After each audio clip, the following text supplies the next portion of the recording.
His Excellency President Ruto and the honorable ministers, you have covered the whole spectrum of what we discussed. But what I want to emphasize are 2 points. Point number one is kuamuka. Inaonekana tumeanza kuamuka kutoka kwenye usingizi. Because the big problem of Africa is that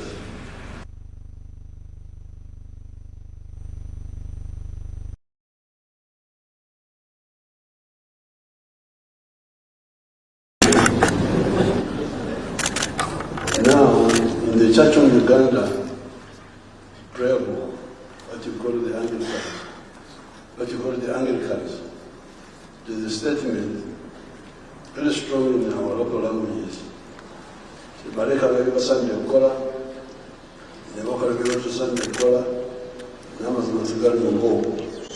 They left and done what they won't have done, and they did that they ought not have done, and there's no truth in them. I don't know where they got it in the Bible, but it is in the prayer book. It's in the Bible. In the Bible also, the bishop has told you.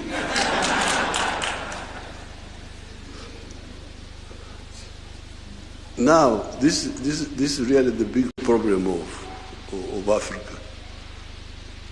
And you young people, when I see people doing all sorts of things, arguing and so on, I wait to hear for the content. What are they arguing about? When they are talking about small things. But the big thing is modern economies are built on production of goods and services. The more goods and services you produce, especially industrially, in agriculture and so on, the wealthier you are. But when you produce goods and services, the next question is, who buys what you produce? So the issue of the producers and the consumers is at the center of a modern economy. So therefore, when you see people, leaders, whatever they are, just talking about all other things, this one, why are you not talking about the market? Nani atanunua bidhaa zako? If you don't answer that and you say you are a leader, then there are serious issues.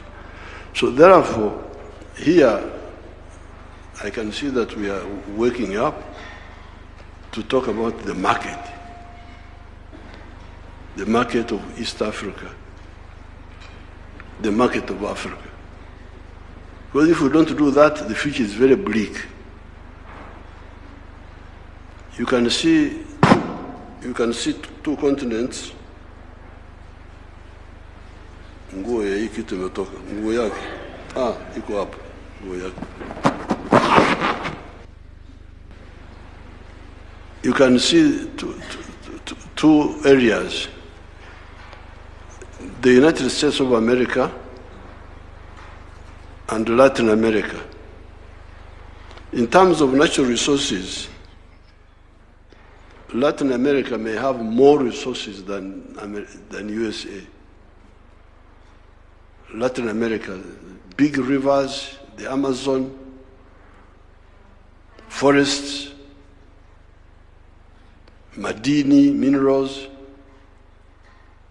agriculture, everything is there in Latin America. Yes, USA has, but not as much as I have got that feeling that Latin America may have more natural resources than the USA. So the question then is, why is USA prosperous and Latin America in misery? You see those people walking on foot from Latin America going to heaven, United States. wanafikiri America, USA ndio binguni, wamesahau kwamba God ndio yuko binguni. They are now going to the USA because it's their salvation. Why? I think the difference is in the organization. When those people formed the nucleus of the United States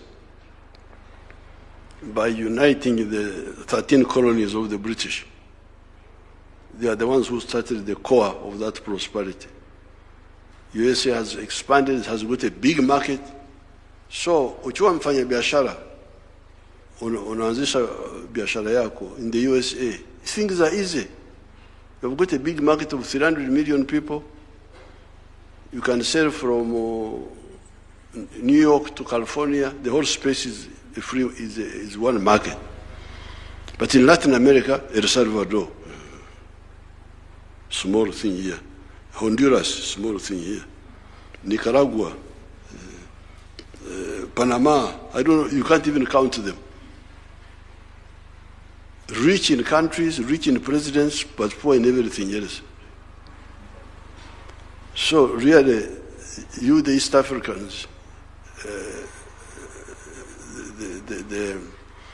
you should. I'm glad we are working up on this issue.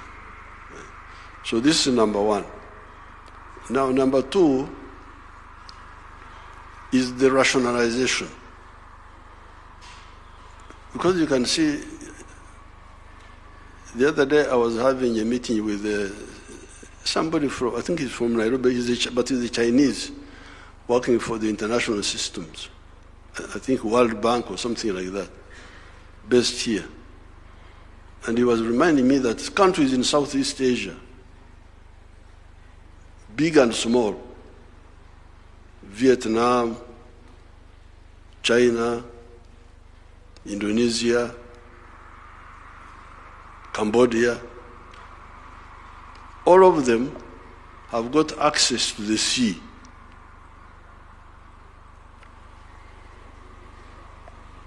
Wako karibu na bahari. Here, where the continent is fragmented economically, you have got countries like Uganda, Republic of Uganda, has no access to the ocean.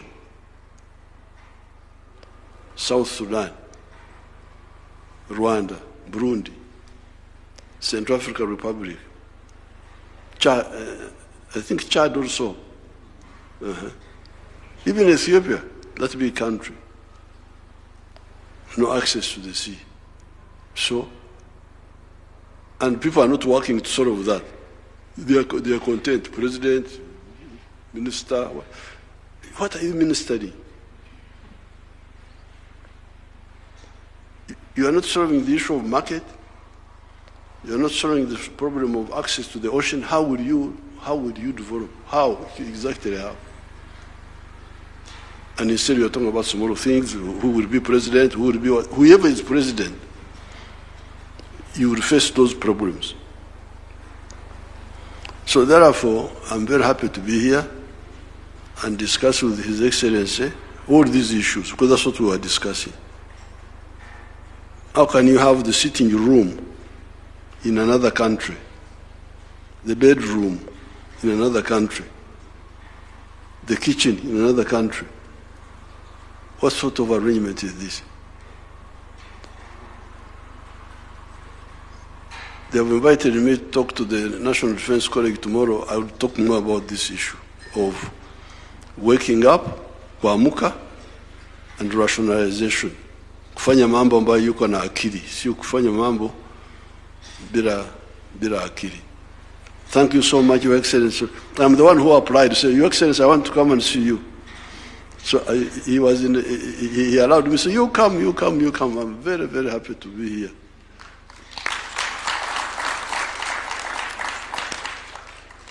And I'm glad now we have settled with my Suba relative who have signed the document.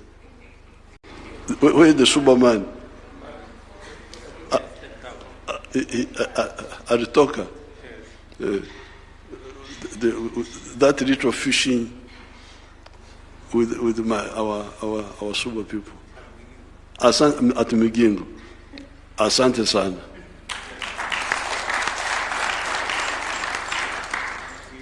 Your Excellencies, for the joint press statement. And that brings us to... Sorry, Mzee, I did allow the Minister for Finance to go and attend to your good friend from Migingo. And also my Deputy President had to attend to something else. But just to confirm again that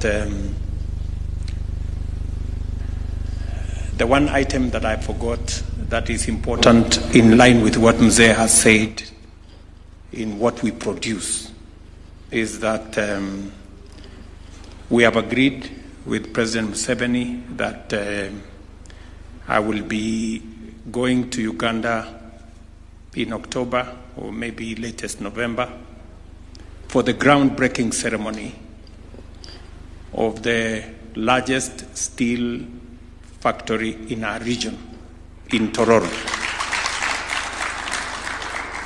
That is a joint project between Kenya and Uganda. Kenyan investors, Ugandan resources. It's a joint project that is going to reduce our imports of steel into our region and use the resources that we have, not just to produce steel for our construction industry and all the other industries, but also to export that steel into our region and into the rest of the world. And again, I want, on behalf of the government and people of Kenya and investors from Kenya, President Museveni, to thank you for your leadership, your support, your goodwill, and that of your government in facilitating this joint investment that is going to be in Tororo. And just to make a small correction, that I am not a bishop, but I have made a commitment that when I am done with being president, I will be an evangelist. I know that you have a serious grounding as a Christian, because I remember when I came to see you and you prayed for the food in Kinyangole. And when I asked you why are you being a leader in our region going into the future. Asanteni sana.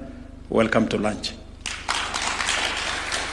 Let us all rise as we allow the two heads of state to exit briefly before we progress to lunch.